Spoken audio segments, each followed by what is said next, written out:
बहुत सुंदर श्रृंगार था। और शिव भक्तों को हृदय से धन्यवाद कीर्तन में भाग लेने के लिए। अभी हम लोग मंगलाचरण करते हैं। ओम अज्ञानतिमिरान्धस्य ज्ञानांजन शलाकया चक्षुरुन्मीलितं येन तस्मै श्री गुरुवे नमः। श्री चैतन्य मनोभीष्टं स्थापितं येन भूतले स्वयं रूप कदा मह्यं ददाति स्वपदान्तिकं।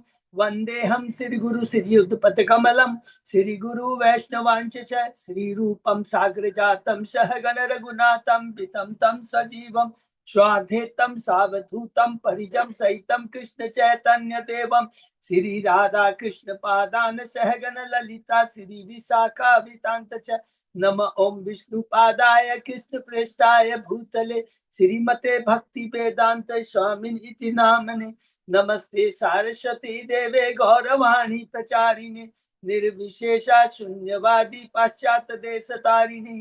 वांछा कल्पतरुभ्यस्य कृपा सिन्धुभ्येव च पतितानां पावनेभ्यो वैष्णवेभ्यो नमो नमः। नमो महावदान्याय कृष्ण प्रेम बतायते कृष्णाय कृष्ण चैतन्य नामने गौरत्पिसे नमः। हे कृष्ण करुणा सिंधु दीन बंधु जगतपते गोपेश गोपिका कांत राधा कांत नमस्तुते। तप्त कांचन गौरांगी राधे बिंदावनेश्वरी विषभानुसुते देवी प्रणमामि हरिप्रिये। नीलांचल निवासाय नित्याय परमात्मने बलभद्र सुभद्रायां जगन्नाथाय ते नमः। जय श्री कृष्ण चैतन्य प्रभु नित्यानंद श्री अद्वैत गदाधर श्रीवासादि गौर भक्त बिंद मुखम करोति वाचालम पंगु लंघयेत् यत्कृपातमहं वन्दे श्री गुरु मदीन तारिणम् परमानंद माधवम श्री चैतन्येश्वरम। हरे कृष्ण कृष्ण कृष्ण हरे हरे हरे राम राम राम श्री श्री मंगलाचरण की जय। शिला प्रभुपाद की जय। हरे कृष्णा। आज की इस भागवतम चर्चा में सभी भक्तों का हार्दिक स्वागत है। सभी भक्तों के चरणों में मेरा सादर दंडवत प्रणाम है। राधा माधव राधा गोविंद परम वैष्णव गुरु आचार्य की असीम कृपा से हम सब लोग भक्त लोग मिल करके सिर्फ भागवतम के ऊपर चर्चा कर पा रहे। कैंटो 10 जो भगवान का मुख है, मुखार बिंद है, उसमें हम लोग प्रवेश कर चुके हैं। अध्याय 14 में है ब्रह्मा द्वारा कृष्ण की स्तुति। हरि बोल। उसके पहले जो कुछ भी हमने चर्चा किया बहुत संक्षेप में दोहराते हैं। कथा शुरू होती है कैंटो 10 की, जब ब्रह्मा जी के पास में माता पृथ्वी पहुंचती है अपने दुख को लेकर कि इतने अधर्मी राजा हो गए। ब्रह्मा जी सब लोग को लेकर, शिव सारे देवता लेकर क्षीरोदय साई विष्णु के पास में जाते हैं। भगवान कहते हैं मैं अपनी शक्ति, देखिए क्या लिखा है, ये बहुत इंपॉर्टेंट चीज है, सारे अवतारों के संग, इसका मतलब मैं स्वयं कृष्ण हूं। तभी तो भगवान कह रहे हैं मैं सब अवतारों को लेकर के, सारी शक्तियों को लेकर के, ईश्वर परम कृष्ण सच्चिदानंद विग्रह अनादि आदि गोविंद सर्व कारण कारणम। तो ये पहला जो अध्याय में बहुत इंपॉर्टेंट शिक्षा है लेकर प्रकट हुआ। और उसके बाद में भगवान की लीला शुरू होती है। किस प्रकार पहले अध्याय में हमने पढ़ा कि कंस देवकी के एक एक करके 6 पुत्रों को मार डालता है। दूसरे अध्याय में हमने देखा 7वीं संतान होती है शंकरशन भगवान बलराम, जिनको योग माया को आदेश देते कौन, कृष्ण की, उसको तुम माता देवकी के गर्भ से निकाल कर करके रोहिणी माता के गर्भ में स्थानांतरित करो। योग माया ने वो काम किया। उसके बाद में भगवान देवकी और वसुदेव के हृदय में आते हैं, प्रकट होते हैं, क्योंकि भगवान का जो जन्म होता है दिव्य होता है, हम जैसे साधारण व्यक्ति की तरह नहीं होता है। इसलिए उनके हृदय में आते हैं, प्रकट होते हैं। देवता भी चकरा जाते हैं, देवता आते हैं और माता देवकी के गर्भ स्तुति करते हैं, प्रदक्षिणा करते हैं। बहुत सुंदर। तीसरे अध्याय में भगवान श्री कृष्ण का प्राकट्य है और सुंदर सारा वातावरण सारा दिव्य हो जाता है। वसुदेव देव की प्रार्थना करते हैं। क्यों करते हैं? क्योंकि उस समय कृष्ण चतुर्भुज में रहते हैं। भगवान माता देवी के कहने पर अपना 2 सुंदर सा 2 हाथों वाला बंसीधारी वाले वो बंसी 2 हाथों वाले कृष्ण अपने को फिर दोबारा प्रकट चेंज कर लेते हैं, अपने को 2 हाथों वाले कृष्ण बन जाते हैं। और किस प्रकार वसुदेव देवकी के पुत्र अपने पुत्र कृष्ण को लेकर करके मथुरा से वृंदावन में चले आते हैं, गोकुल में चले आते हैं, और गोकुल से माता यशोदा की पुत्री जो कि योग माया है उसको लेकर के देवकी के पास रख देते हैं। ये तीसरा अध्याय में हमने पढ़ा। चौथे अध्याय में हमने पढ़ा कि जब भगवान श्री कृष्ण के प्रकट का कारण मालूम, प्रकट होने का सूचना जब कंस को मिलती है, तो किस प्रकार वो आठवीं संतान जो कि योग माया है, कन्या के रूप में उसको मारने का प्रयत्न करता है, लेकिन हाथ से छूट के आकाश में जाती है और वाणी के आकाशवाणी होती है कि तुमको मारने वाला ऑलरेडी इस धरा पर जन्म ले चुका है। और किस प्रकार कंस के जो एडवाइजर है, सलाहकार है, किस प्रकार से कुबुद्धि, खुद तो कुबुद्धि है और कंस को खुद भी कुबुद्धि और उसको कुबुद्धि देते हैं कि 10 दिनों में जितनी मेरी संतान उन्हें हमें मार देना है और ब्राह्मण संस्कृति नष्ट कर देना है, और वो साधु पुरुषों को सताना शुरू कर देते हैं। 5वें अध्याय में हमने देखा किस प्रकार नंद बाबा ने नंद महोत्सव बनवाया, मथुरा में गए, वसुदेव से मिले, वापस आते हैं क्योंकि वसुदेव तुरंत उनको वापस भेज देते हैं। क्यों भेज देते हैं कि महाभागवत है, बड़ी तेज फोरसाइट है, अरे देखो वृंदावन में कुछ अपशकुन होने वाले, जल्दी से जाओ। और जैसे ही आते हैं अध्याय 6 में हमने देखा भगवान ने किस पर पुतना का वध किया और उसे माता की गति और सर्वस्थिति प्राप्त की। 7वें अध्याय में भगवान ने सटकासुर और तीरावर्त का वध किया। 8वें अध्याय में हमने पढ़ा भगवान श्री कृष्ण और बलदेव का नामकरण होता है। 9वें अध्याय में हमने पढ़ा हरि बोल भगवान की दामोदर लीला को हमने पढ़ा, और इस दामोदर लीला अंत में हमने पाया कि किस प्रकार भगवान जब बंधे हुए रहते हैं तो उनकी नजर उनके आंगन में खड़े 2 वृक्षों पर होती है, जिनको ब्रह्मा सॉरी नारद जी के हिसाब से वृक्ष की योनि मिली थी, लेकिन उनको तो मालूम है कि मेरे भक्त नारद जी ने कहा था मेरे द्वारा इनका उद्धार होगा। भगवान भूलते नहीं है। 10वें अध्याय में उसी भगवान ने वृक्षों का, कुबेर के 2 पुत्रों का उद्धार किया है। लेकिन उद्धार करने के बाद में उन्होंने स्तुति की है, वो तो अच्छी बात है, लेकिन भगवान जो अपने स्वयं भगवान स्वयं कृष्ण अपने मुंह से क्या बोलते हैं, ये तुम लोगों पर मेरे परम भक्त नारद की बहुत बड़ी कृपा है, और अब तुम लोग अपने इस पद से कभी भी नीचे नहीं गिरोगे। हरि बोल। 11वें अध्याय में हमने पढ़ा, यहाँ पर एक पड़ाव में अंतर आता है, पड़ाव लेते हैं। क्या है पड़ाव अंतर, थोड़ा नोट करके भी रखेंगे तो हम लोग को सीक्वेंस याद आएगा। अब भगवान गोकुल से वृंदावन आ गए हैं, गोकुल से वृंदावन आ गए हैं भगवान, और थोड़े बड़े हो गए हैं, बड़े हो गए हैं, 3-3.5 साल के हो गए हैं। अब उनको क्या है, बछड़े चराने की सेवा मिलती है 3-4 साल बोल। और इसमें इस अपने अभी भी देखिए बाल बाल लीला में, क्योंकि 5 साल तक उनका बाल लीला होता, और अभी उन्होंने बत्सासुर और बकासुर का वध किया है। अब भगवान और थोड़े बड़े हो गए हैं। भगवान कितने साल के हो गए, 5 साल के हो गए हैं। 5 साल में हम लोगों ने देखा भगवान ने किसका वध किया, अघासुर का वध किया। और सुंदर लीला हमने पढ़ा अघासुर का। और जैसे 5 साल खत्म, माने 5 साल के भगवान होते हैं, उसके बाद में 13वें अध्याय में हमने पढ़ा कि भगवान ने सॉरी ब्रह्मा जी ने बालक बछड़ों को, ग्वाल बालों को कैसे चुराते हैं। ठीक, ये एक चीज बहुत इंपॉर्टेंट है, नोट करके रखिएगा। जैसे अघासुर का वध होता है ना, भगवान 5 साल के हैं और तभी वो तुरंत आते हैं, अरे हम लोग बहुत थक गए हैं, अब हम लोगों को भूख लगी है। भगवान की लीला है, भगवान को भूख लगती है, पूरा गोलाकार में बैठ जाते हैं। एक एक तत्व, और एक नहीं, बहुत सारे गोलाकार हैं, असंख्य, छोटे मोटे नहीं, बहुत सारे ग्वाल बाल है, बहुत सारे बछड़े हैं। भगवान गोलाकार, और हर गोलाकार में भगवान बीच में बैठे हुए हैं, और ग्वाल बाल हर गोप क्या सोचता है, खाली कृष्ण मुझे ही देख रहे हैं। ये भगवान की अचिंत शक्ति है, याद रखना है। करोड़ों गोप सोचते हैं, गोला करोड़ों गोलाकार है, एक गोल नहीं है, चक्कर नहीं, बहुत सारे। हर गोप सोचता है कि कृष्ण मेरे को ही देख रहे हैं, मेरा ही खा रहे हैं। तो ये लीला जब हो रही है, ब्रह्मा जी का माथा चकराता है, और वो भी अपनी माया, किसी की माया में फंस जाते हैं, बछड़ों को चुरा लेते हैं। और यहाँ भगवान अद्भुत कर्मणा कहलाते। क्यों? उद्देश्य ये नहीं था कि ब्रह्मा को ब्रह्मा के माध्यम से भगवान अपनी लीला करते हैं। तो ये जो लीला हो रही है ना, तो ये भगवान की योग माया करवा रही है, महामाया नहीं, याद रखेंगे। ये तो ब्रह्मा जी भी बहुत बड़े भक्त हैं, स्तुति से पता लग रहा है ना। तो ब्रह्मा जी की स्थिति को मामूली नहीं लेना है, ये तो बल्कि भगवान की लीला में सहयोग कर रहे हैं। एक एक तत्व को हम लोग याद करते हुए जाएंगे, और किस प्रकार ब्रह्म लीला होती है। और भगवान अपनी इस ब्रह्म लीला के माध्यम से हमने क्या पढ़ा? भगवान वृंदा, क्योंकि ये बहुत, अब ये मौका ना कृष्ण को बहुत कम मिलने वाला है, क्योंकि अब कृष्ण किस में चले गए हैं? पौगंड लीला में, पौगंड अवस्था में आ गए हैं। 5 साल तक क्या है? बाल अवस्था। 5 साल से 10 साल पौगंड है।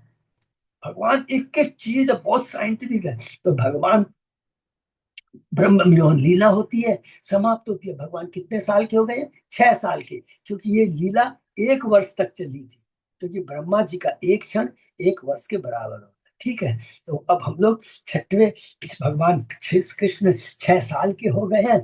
ब्रह्मा जी की बुद्धि चकराती है, ठिकाने आ जाती है, और उसके बाद में ब्रह्मा जी स्तुति करना शुरू करते हैं। और इस स्तुति को कोई को मिस नहीं करना, इस क्लास को, क्योंकि इसके अंदर में पूरा ब्रह्मा जी ने अपनी स्तुति के माध्यम से सारे तत्व को, ईश्वर तत्व, जीव तत्व, प्रकृति तत्व, सब कुछ के बारे में पूरा, जीव तत्व नहीं, ईश्वर तत्व नहीं, ज्ञान तत्व, कर्म, ज्ञान, ध्यान, योग, इन सब को दिखा करके कह दिया है कि कृष्ण के जो भी, हम कोई भी पद को प्राप्त कर ले, कोई भी योग्यता प्राप्त कर ले, हम लोग अष्ट सिद्धि प्राप्त कर ले, बड़े ज्ञानी बन जाए, अगर ये सारा भगवान की सेवा के नियुक्त नहीं है तो सब बेकार है।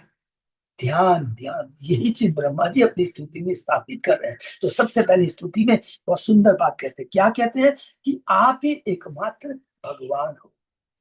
और आप कैसे जाने जा सकते हो?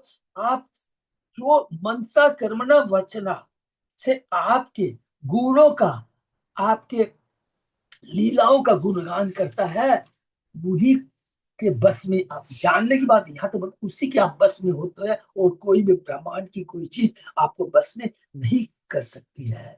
और इसका कहते हैं, उसके बाद ज्ञान योग के बारे में बताते हैं। देखिए, ज्ञान के अनुशीलन से, ज्ञान तपस्या से, योग से यदि हम भगवान को जानना चाहे, तो वो प्रयत्न किस तरह का है? घाट जैसे भूसी के अंदर गेहूं नहीं है, कोई धान नहीं है, खाली भूसी को पीट रहे, तो उससे क्या धान निकलेगा? अरे धान तो ऑलरेडी निकला चुका, तो खाली भूसी है। तो वही हमारा व्यर्थ होगा यदि कोई। चौथा, अगर कोई विद्वान, इतना साइंटिस्ट, बहुत बड़ा ज्ञानी हो जाए कि मैंने ये रिसर्च किया, ये रिसर्च किया, तो यहाँ पर ब्रह्मा जी कहते हैं, मान लो किसी ने सारे ब्रह्मांड की, एक ब्रह्मांड, सारे ब्रह्मांड के अणुओं तक की गिनती कर ली, छोड़ो, उसकी भी बात छोड़ दो, सूर्य से जितने करोड़ों अरबों किरणें निकलती उसको भी गिनती कर लिया, लेकिन भगवान के गुणों को गिनती नहीं कर सकते। भगवान के गुण इतने महान। और उसके बाद में ब्रह्मा जी बहुत इंपॉर्टेंट बात कहते हैं कि देखो, जो भगवान का परम भक्त होता है, उसकी चेतना कैसी, अब भक्त के बारे में बता रहे, उसकी चेतना कैसी होती है? इतनी शुद्ध चेतना होती है। भगवान को दोष नहीं देता है, कहता है ये जितने मेरे पर कष्ट आए हैं ना, ये मेरे अपने पिछले पूर्व जन्म के पाप कर्मों का फल है। लेकिन आपकी इतनी बड़ी कृपा है, आपकी भक्ति के माध्यम से इन कष्टों को सहन करते करते भक्ति के उस स्तर पे हम पहुंच जाते हैं कि आपके धाम जाने का अधिकारी बन जाते हैं, जिस प्रकार एक पुत्र अपने पिता की संपत्ति का अधिकारी होता है। हरि बोल। हे भगवान, मैंने अपने योग माया, जिस तो क्या कहते हैं कि हमारे पास में जो कि जितने भी भगवान के भक्त होते हैं ना, भक्ति के अंदर में अष्ट सिद्धि सब जुड़ी रहती है। देखिए, यहाँ सिंपल एग्जाम्पल है ना, ब्रह्मा जी ने अपनी माया शक्ति से क्या किया? सारे बच्चों का हरण किया, तो ऐसे थोड़ी तो कर लिया, वो भी तो उनकी शक्ति है उनके पास में। अपनी माया शक्ति से मैंने आपकी परीक्षा लेना चाहा, लेकिन मैं तो बेवकूफ बन गया, मैं खुद हार गया, मुझके कृपा करके क्षमा कर दिए। इसका कारण क्या है? क्योंकि मैंने, आपने मुझे जो काम दिया है ना, ये सृष्टि को पालने, रजोगुण, तो रजोगुण में क्या भाव आता है? देखिए, सृष्टि किससे होती है? एक एक चीज को, तत्व को याद रखिए। गुणावतार में हमने पढ़ा सृष्टि सतोगुण से नहीं होती है, सृष्टि रजोगुण से होती है, पालन सतोगुण से होता है और संहार तमोगुण से होता है। तीनों में सबसे इंपॉर्टेंट कौन है? पालन करना। हर जीवन में जिंदगी में आप देखेंगे कोई चीज को आप खरीद लेंगे, बढ़िया गाड़ी खरीद ली, मेंटेन करना। बड़ा घर बना लिया, मेंटेन कर लिया। शादी हो गई, आह बड़ा धूमधाम से शादी की, लेकिन उसको निभाना। हर चीज में आप देखेंगे मेंटेनेंस सबसे ज्यादा इंपॉर्टेंट है। कोई भी कार्य करने के पहले सोचना है कि मैं ये चीज ला रहा हूँ, खरीद रहा हूँ, इसको मेंटेन कर पाऊंगा कि नहीं। इसलिए भगवान ये काम खुद लेते हैं। इसलिए मेंटेन का काम सतोगुण का होता है, ये भगवान खुद लेते हैं। ये चीज यहाँ पर कहते हैं ब्रह्मा जी। और उसके बाद में कहते हैं पुरुषावतार के बारे में हम निकल पड़ा कि आपके रोमकूप से, आप तो आपके रोमकूप से असंख्य ब्रह्मांड निकलते हैं। और उसके बाद प्रत्येक ब्रह्मांड में गर्भोदक्षाई विष्णु के रूप में आप प्रवेश करते हैं। और उसके बाद में प्रत्येक ब्रह्मांड के अंदर में जो जीव को स्थापित करता हूं मैं, उस प्रत्येक जीव के अंदर में आप परमात्मा के रूप में अर्थात क्षीरोदक्षाई विष्णु के रूप में जाके विराजमान हो जाते हैं। और ये जो मैंने बात कही है कारणोदक्षाई विष्णु की, गर्भोदक्षाई विष्णु की, क्षीरोदक्षाई विष्णु, ये तो सब आपके अंश मात्र है, स्वांश है। तो आपकी पोजीशन कितनी महान है। तो हम लोगों ने पुरुषावतार के बारे में पढ़ा, बहुत एक एक चीज कर। फिर कहते हैं भगवान नारायण भी आपके ही अंश है। हरि बोल। तो जो लोग कहते हैं नारायण से कृष्ण है, नहीं, यहाँ क्लियर लिखा है नारायण भी आपके अंश है। और हम लोगों ने पूरा चार्ट डिस्कस किया था। कृष्ण, कृष्ण के विस्तार है बलराम, बलराम से प्रथम चतुर्भुज जो कि द्वारका गोकुल में रहता है। मूल संकर्षण वासुदेव, प्रद्युम्न, अनिरुद्ध। मूल संकट से नारायण। फिर नारायण से दूसरे चतुर्भुज है, कौन से आते हैं? महाशंकर से। उन महाशंकर से कारणोदक्षाई विष्णु आते हैं। आप सोचिए कि कितना नीचे लेवल का है। और उसके बाद छोड़ दीजिए, और उसके बाद में गर्भोदक्षाई विष्णु, क्षीरोदय, और उनसे सारे अवतार आते हैं। जितने भी नरसिंह अवतार, ये जितने मत्स्य अवतार, नरसिंह कुर्म अवतार, बड़ा अवतार, ये सब। तो कृष्ण की पोजीशन कितनी महान है। हरि बोल। हे प्रभु, आपने मुझे आज याद दिला दिया इस सृष्टि की प्रत्येक वस्तु आपकी अत्यंत शक्ति के ही प्राकट्य है।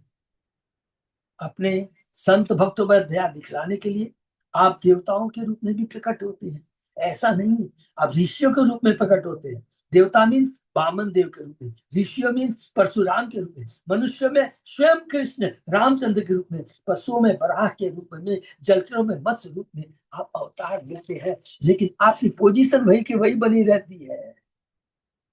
यह संपूर्ण ब्रह्मांड जो कि स्वप्न के तुल्य है, ये संपूर्ण ब्रह्मांड जो आपने सृष्टि की है, ये प्रकृति की है, ये असत्य है। असत्य का मतलब यहाँ पे ऐसे नहीं, इसका मतलब टेम्परेरी है, फिर भी असली प्रतीत होता है। किसको प्रतीत होता है? जो तीन गुणों से बंधे हुए हैं। इसलिए जो वास्तव में भक्त है, जिसकी चेतना से शुद्ध रहती है, वह उसकी क्या चेतना रहती है? जो असत्य है, जिसकी चेतना तीन गुणों से बंधी रहती है, उसको क्या होता है? ये ब्रह्मांड शाश्वत है, ये एकदम है, इसी में मेरा आनंद, I am the property, I am the control. लेकिन जो भगवान की भक्ति करता है, उसकी चेतना क्या रहती है? गोलोक मेरा धाम है, कृष्ण ही मेरे परम है, उनकी सेवा करना ही मेरा कर्तव्य है। और इस भौतिक जगत में जो कुछ भी है, कृष्ण की सेवा के निमित्त है। अर्थात वो भौतिक जगत में रहते हुए भी आध्यात्मिक चेतना रहती है, और आध्यात्मिक जगत में रहा हुआ माना जाता है। ये हमने अभी तक पढ़ा। उसके आगे और आगे प्रार्थना है ब्रह्मा जी की, हम सुनेंगे। ठीक है, बहुत सुंदर प्रार्थना है, पूरा एक एक तत्व को यहाँ बता। ओम नमो भगवते वासुदेवाय, ओम नमो भगवते वासुदेवाय, ओम नमो भगवते वासुदेवाय। नारायण नमस्कृत्य नरं चैव नरोत्तमं देवी सरस्वती व्यासं ततो जयं मुदीरये। नष्प्रायेषु भद्रेषु नित्यं भागवत सेवया भगवती उत्तम श्लोके भक्ति भवति नैष्टिकी। कृष्णाय वासुदेवाय देवकी नंदनाय च नंद गोप कुमाराय गोविंदाय नमो नमः।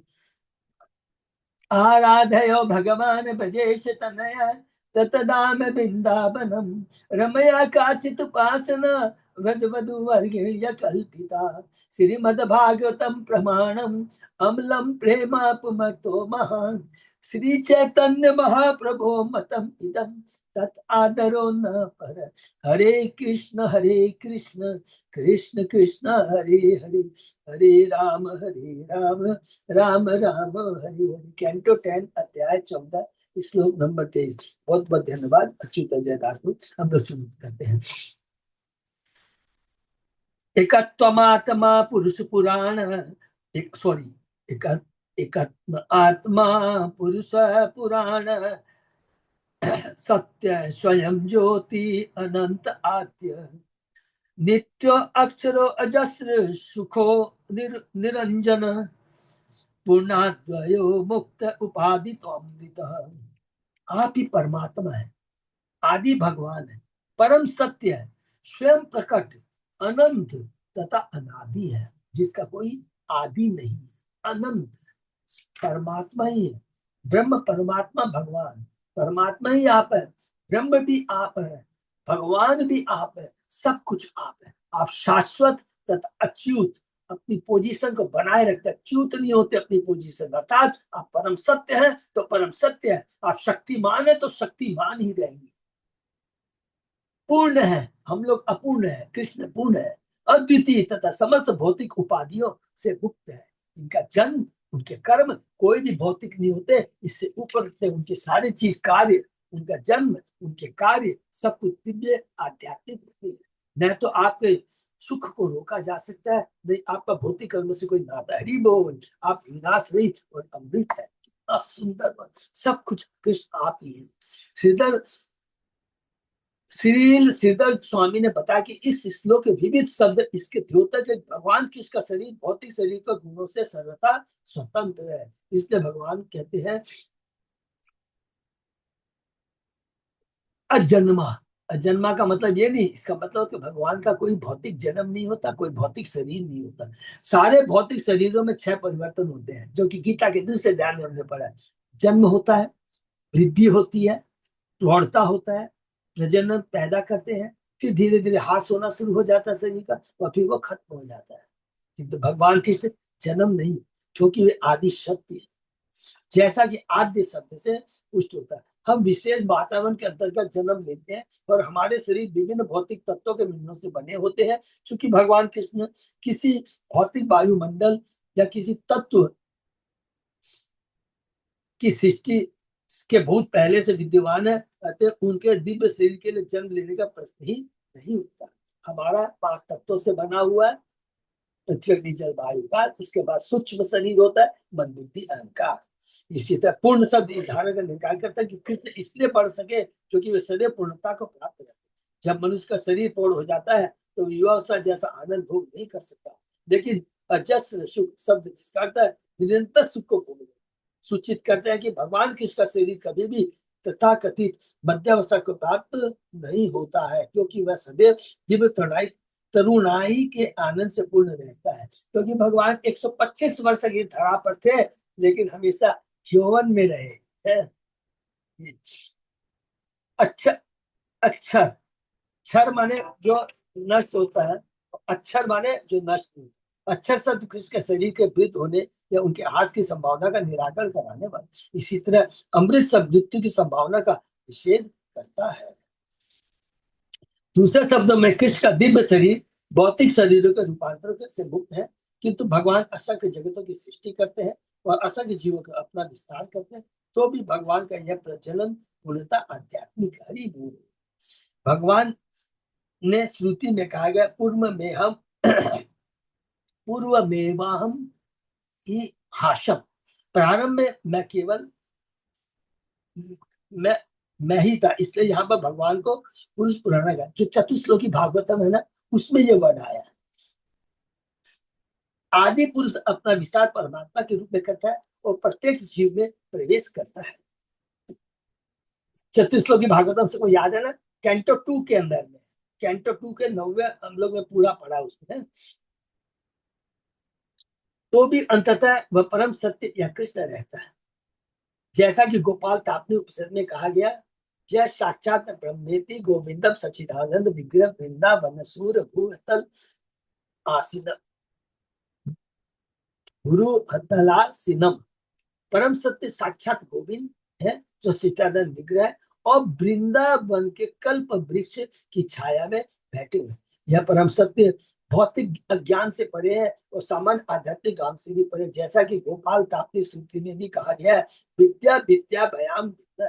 इस वैदिक साहित्य में भगवान कृष्ण की श्रेष्ठता अनेक प्रकार से स्थापित की जा चुकी है और यहाँ पर ब्रह्मा जी द्वारा उसी की पुष्टि होती है।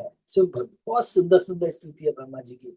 यहाँ पर भगवान ही सब कुछ सर्व कारण कारण है और सारी जो भी कुछ है भगवान है, इस श्लोक में ब्रह्मा जी स्थापित करते हैं। एवं विदम त्वां सकलात्मनामपि स्व आत्मानम आत्मया विचक्षते गुरु अर्क लब्धो उपनिषद सुचक्षुषा ये ते तरंती इव भवानृता बुधिम। जिन्होंने सूर्य जैसे आध्यात्मिक गुरु से ज्ञान की स्पर्श से सृष्टि प्राप्त कर ली है, वे आपको समस्त आत्मा हर एक के परमात्मा के रूप में देख सकते हैं। इससे आपको आदि पुरुष स्वरूप समझकर वे भव सागर को पार कर सकते हैं। हरि बोल। बहुत सुंदर श्लोक है। जैसा कि भगवद गीता में पुष्टि है, जन्म कर्म च में दिव्य में जो वेति तत्वतः त्यक्ता देह पुनर्नैपि मामेति। तो अर्जुन है जो मेरे प्राकृत तथा कर्मों की दिव्य प्रकृति को जानता है, मैं शरीर त्यागने के बाद इस भौतिक जगत में पुनः नहीं जन्मे अपितु हे अर्जुन वह मेरे धाम को प्राप्त होता है। तो ये बहुत इंपॉर्टेंट श्लोक है जिससे हमेशा मन में ये रखना चाहिए, भगवान के जो भी कार्य होते हैं दिव्य होते हैं, भौतिक नहीं होते हैं। जो भी उनका जन्म होता है वो दिव्य होता है, साथ साथ अपने आध्यात्मिक शरीर को लेके आते हैं। और जानंती मामुरा मानुषित, जो मूर्ख होते हैं वही उनको साधारण मनुष्य समझते हैं। आत्मान आत्मानमेव आत्मया अधिजानताम तेनेव जातम निखिलम प्रपंचितम ज्ञानेन भूयोऽपि च तत् प्रलीयते रज्ज्वाम अहे भोग भवा भवो यथा। जिस व्यक्ति को रस्सी से सर्प का भ्रम हो जाता है वह भयभीत होता है, किंतु यह अनुभव करने पर कि तथाकथित सर्प तो था ही नहीं, वह अपना भय त्याग देता है। इसी प्रकार जो लोग आपको समस्त आत्माओं के परमात्मा के रूप में नहीं पहचान पाते, उनके लिए विस्मित माया में संसार उत्पन्न होता है, किंतु आपका ज्ञान होने पर वह तुरंत दूर हो जाता है। हरि बोल। कि हम लोग इस भौतिक जगत रूपी असत्य को क्या ये रस माने हमेशा भ्रमित होते रहते, इसको मतलब भ्रमित होते रहे। रस्सी को देख करके अरे ये सर्प है, तो हमेशा भ्रमित होते हैं। लेकिन भगवान का एक बार ज्ञान हो जाने पर, परम सत्य का ज्ञान हो जाने पर, इस माया के इस भगवान को समर्पित हो जाने के बाद इस माया रूपी माया से कोई डर नहीं रहता। इसमें जो भी उतार चढ़ाव जय पराजय कुछ चीज से डर नहीं होता, क्योंकि सब भ्रम है। भ्रम का मतलब सब असत्य है, टेम्परेरी है। ये बहुत इंपॉर्टेंट चीज है। जो लोग माया में मग्न है वे भौतिक जगत उसी तरह सिंह देखते हैं जिस तरह जल में मग्न व्यक्ति अपने चारों जल्दी जल्दी। उदाहरण भौतिक वैज्ञानिक तथा दार्शनिक गण भव सागर में निमग्न होने के कारण यह कल्पना करता है कि भौतिक प्रकृति का सभी दिशाओं में अनंत विस्तार है। दूसरा भौतिक जगत अज्ञान का सीमित सागर है जिसमें भगवान के आदेश से मूर्ख जीव यथा भौतिक वैज्ञानिक डुबो दिए गए हैं। भगवान ने डुबो दिया इनको। जिस जगत में सारी वस्तु उत्पन्न होती और मरती है उसमें फंस जाए। बहुत सुंदर लाइन है प्लीज। जिस जगत में सारी वस्तुएं उत्पन्न होती और मरती है उसमें फंस जाना सचमुच भयावह अनुभव है। सचमुच क्योंकि देखिए जो चीज टेम्परेरी है हमेशा वो डर पैदा करेगी। मैंने बहुत धन कमा लिया, धन जब तक नहीं था अरे धन चाहिए, धन होने के बाद और भय पैदा हो जाता। कैसा? चला नहीं जाए, इज्जत चली जाएगी। दूसरा कोई चोरी करके नहीं ले जाए, और तीसरा अरे ये कोई लॉस नहीं हो जाए। तो ये भय बनना ही बनना। भौतिक जगत में कोई भी संबंध उपाधि किसी चीज से अटैचमेंट बंधन का कारण तो है ही, भय का सबसे बड़ा कारण है। अंधकारपूर्ण स्थान में फंसा व्यक्ति डर जाता है। क्योंकि भौतिक जीवन अज्ञान के अंधकार से सदैव आवृत रहता है, इसलिए प्रत्येक बुद्धिजीव भयभीत रहता है। भौतिक प्रकृति चरम सत्य नहीं है, अतः पदार्थ के विश्लेषण से अंतिम प्रश्न का उत्तर नहीं मिल सकता। यह अंधकार पूर्ण सर्प जैसा जीवन जो कि भौतिक जीवन कहलाता है, कृष्ण भक्त का प्रखर प्रकाश पाते ही आंखें खुलने पर तुरंत विलुप्त हो जाता है। अरे ये तो कृष्ण का बताया ही है, मैंने तो पढ़ लिया है गीता भागवतम में आचार्यों से, गुरुओं से। ये तो भौतिक जगत असत्य टेम्परेरी है, दुखालय है, इससे घबराना नहीं है। मैं यहाँ का नहीं हूँ, मैं तो भगवान के धाम का हूँ, भगवान के साथ रहने वाला हूँ। तो भगवान की भक्ति करके पुनः अपने शाश्वत धाम को प्राप्त कर सकता हूँ, और उसके लिए वो प्रयत्न करना शुरू कर देता है, जैसा कि हम लोग गुरु की कृपा से करने का प्रयत्न कर रहे हैं। अज्ञान संज्ञो भवबंध मोक्षो न दोनाम नान्यो तत तरित भावात असज्ज चीति आत्मनि केवले परे विचार्य माने तरना विवाहनी। भव बंधन तथा मोक्ष दोनों ही अज्ञान की अभिव्यक्तियां हैं।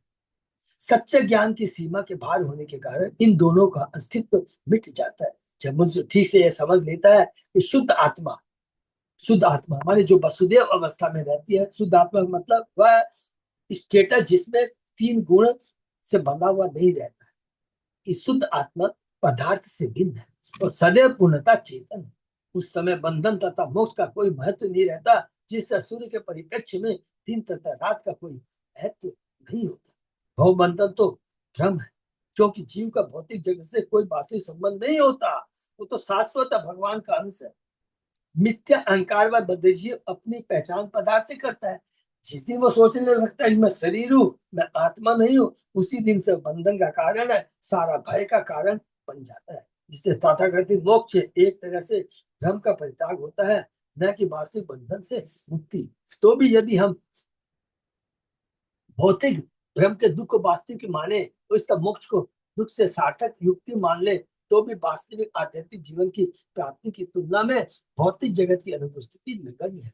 अंत तो गत्वा कृष्ण भाव नहीं, शुद्ध भगवत प्रेमी सार्थक है और प्रत्येक जीवन का स्थायी है।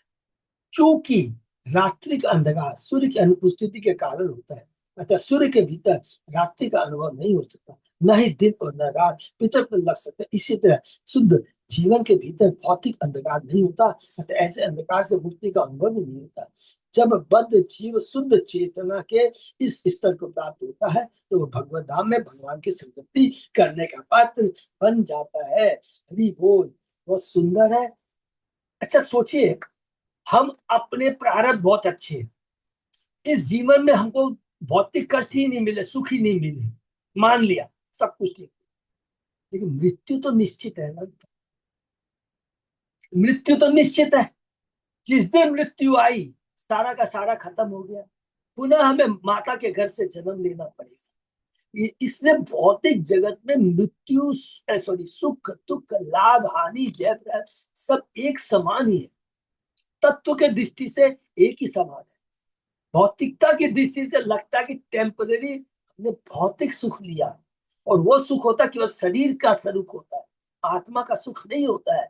आत्मा का तो सुख तभी है जब आत्मा इस भौतिक जगत के तीन गुणों के चंगुल से निकल करके शाश्वत पिता के हम शाश्वत धाम में अपने को प्रविष्ट कर पाए। यही जीवन है वास्तविक, और यही वास्तविक जीवन शैली है, इसी के लिए हमें प्रयत्न करना है। अच्युत अजय दास प्रभु, हाँ प्रभु जी। तो आज मेरे ख्याल से रोक देना ठीक है क्या? है ये विराम दे सकते हैं। हाँ, ये देते हैं प्रभु, सब तैयार है क्योंकि बहुत वाइटल डे है। सब लोग प्लीज आज हम लोग थोड़ा जल्दी समाप्त करें, क्योंकि आज क्लास टिकट बुकिंग है। तो प्रभु जी ने भी खुद की भी टिकट कर रहे हैं, बहुतों का भी दायित्व तो ले रखा है इन्होंने, तो इसलिए सब लोग प्लीज, टिकट बहुत जरूरी है, क्योंकि अभी जैसे बताया बहुत सारी प्रॉब्लम आ रही है, बहुतों की टिकट नहीं हो पा रही है। तो आप लोग थोड़ा तैयार होकर जिस you try your best, best of luck, सब में टिकट हो जाए। उसके बाद में कल हम लोग फाइनल वो पूरा निकालेंगे, चार्ट बनाएंगे कि कितने लोग जा रहे हैं, कितने लोग जा नहीं पा रहे, किनके। हरे कृष्णा, यही विराम देते बिना समय को वेस्ट किए। हरे कृष्ण, हरे कृष्ण। सादर दंडवत प्रणाम। धन्यवाद। आप देते हैं।